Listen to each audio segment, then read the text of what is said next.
নমস্কার, আমার নাম ইভিএম লাল, বুঝলেন না? আরে ভাই, ইভিএম মানে ইলেকট্রনিক্স ভোটিং মেশিন। এখন তো আমার নিশ্চয়ই চিনে গেছেন। আগে হ্যাঁ, আমি সেই ইলেকট্রনিক ভোটিং মেশিন যার দ্বারা ভোটাররা নিজের ভোট দেবেন এবং দেশে একটি ভালো লোকতান্ত্রিক সরকার তৈরি হবে। কিন্তু এটা তখনই হবে যখন আপনারা আমার সম্বন্ধে বিস্তারিতভাবে জানবেন। দেখুন, আমি একটি নির্ভরযোগ্য, পোর্টেবল এবং সহজ মেশিন। আমাকে ব্যাটারির সাহায্যে চালানো হয়। এই জন্য আপনারা আমায় ইলেকশনের জন্য সহজেই তৈরি করতে পারেন। আমার বিশেষত্ব হলো যে একবার যদি ভোটের হিসেব আমার মধ্যে রেকর্ড হয়ে যায়, তবে তা ব্যাটারি বার করে নেওয়ার পরেও তা সুরক্ষিত থাকে। মজার ব্যাপার নয় কি?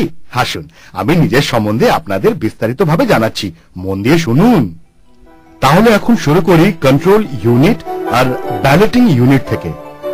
এইটা হলো ব্যালটিং ইউনিট, যার ভেতরে ইন্টার কানেক্টিং কেবল স্থায়ী রূপে থাকে। একে রেডি ল্যাম্প বলে। এটা হলো স্লাইড সুইচ উইন্ডো, এইটা ক্যান্ডিডেটের বোতাম।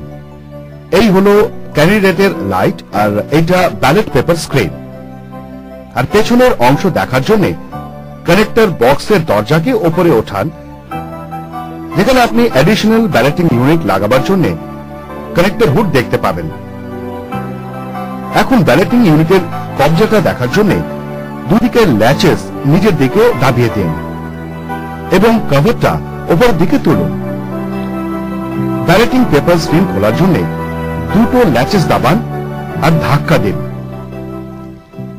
তাহলে ভাই সব, আমার সঙ্গে যুক্ত টেকনিক্যাল ব্যাপারগুলো তো আপনারা বুঝে নিয়েছেন, আর এগুলি বোঝা আপনাদের জন্য এই জন্য প্রয়োজন কারণ আপনারাই সেই লোক যাদের ক্ষমতার উপর আমার সমস্ত অস্তিত্ব টিকে আছে।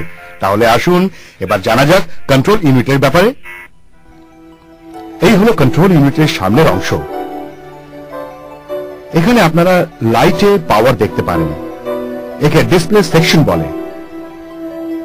এটি ক্যান্ডিডেট সেট সেকশন, এটি রেজাল্ট সেকশন, আর এইটি হলো ব্যালট সেকশন।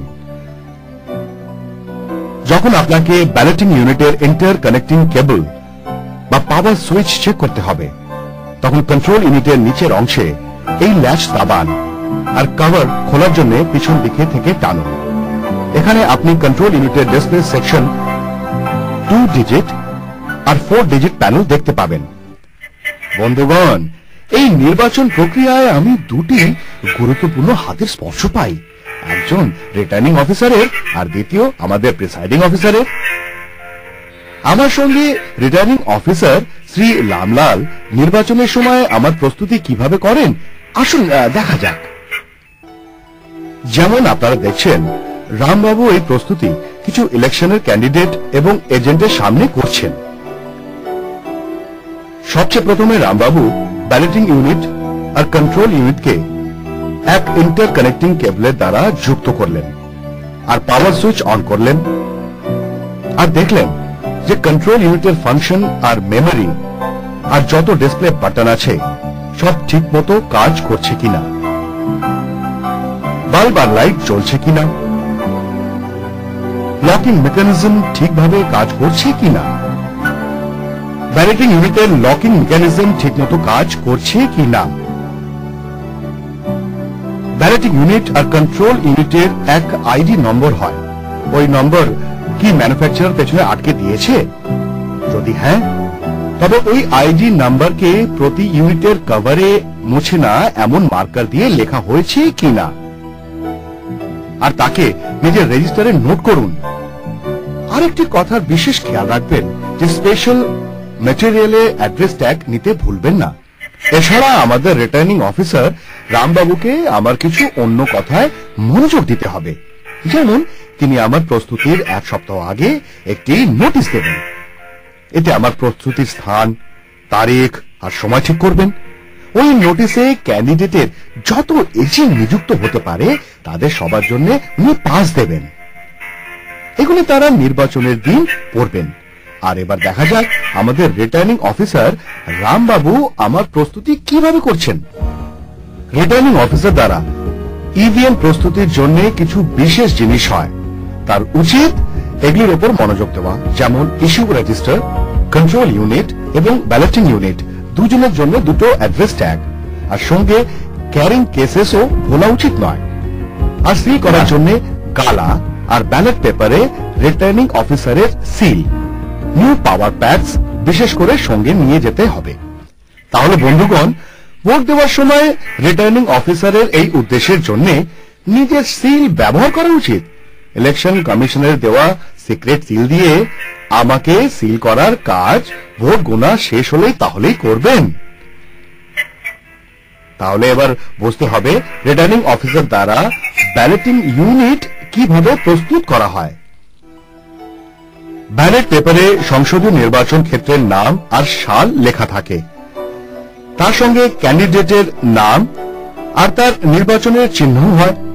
ব্যালট পেপার লাগাবার সময় রিটার্নিং অফিসারকে তার পিছনে সই করতে হয়। এবার ব্যালটিং ইউনিট আর ব্যালট পেপার স্ক্রিনকে খুলুন। ব্যালট পেপারকে ভালোভাবে ফিক্স করার জন্য এর পার্টিশন লাইনকে কভারের ওপরে গ্রুভস এর সঙ্গে মেলান। ব্যালট পেপার স্ক্রিন বন্ধ করার পর অ্যাড্রেস ট্যাগ আর সিল লাগিয়ে দিন। ব্যালটিং ইউনিটে স্লাইড সুইচ সেট করার জন্য যদি ক্যান্ডিডেট 1 থেকে 16 পর্যন্ত হয় তবে পজিশন 1 ব্যবহার করুন, আর যদি 17 থেকে 32 পর্যন্ত হয় তবে পজিশন 2, আর যদি 33 থেকে 48 পর্যন্ত হয় তো পজিশন 3 এবং 49 থেকে 64 পর্যন্ত পজিশন 4 ব্যবহার করুন। রামবাবু দেখলেন যে ক্যান্ডিডেটের সংখ্যা হলো 3, তখন তিনি শুধু 3টি বাটন আনমাস্ক করলেন আর বাকি বাটন মাস্ক রেখে দিলেন। ব্যালটিং ইউনিটের কভার বন্ধ করে তিনি তারপর উপরে আর নিচে অ্যাড্রেস ট্যাগের সাথে সিল করে দিলেন। আসুন বন্ধুগণ, এবার দেখি আমাদের রিটার্নিং অফিসারের কন্ট্রোল ইউনিট কিভাবে তৈরি করা উচিত।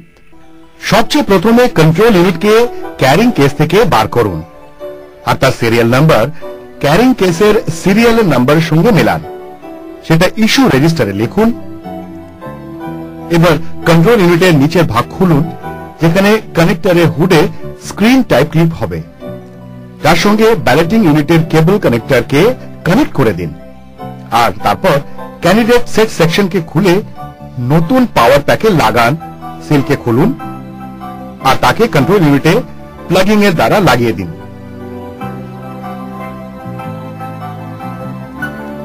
এবার কন্ট্রোল ইউনিটের পাওয়ার সুইচ অন করুন, তারপর ক্যান্ডিডেট সিলেকশন বাটন দাবান, দেখুন সিডি ফ্ল্যাশ হয় কিনা, আর তারপর ব্যালটিং ইউনিটের নীল বাটন ক্যান্ডিডেট সেট করার জন্য দাবান।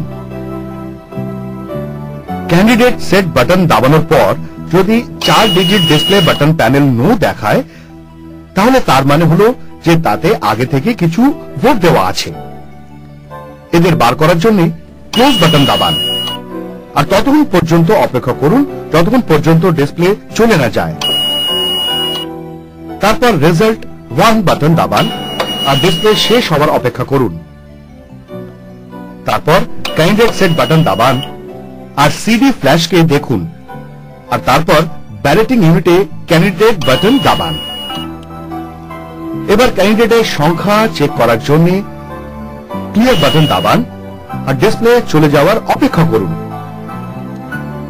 ব্যালট বাটন দাবিয়ে প্রথম ক্যান্ডিডেটের ভোট রেজিস্টার করুন আর এইভাবে সমস্ত ক্যান্ডিডেটের জন্য এই প্রক্রিয়া আবার করুন।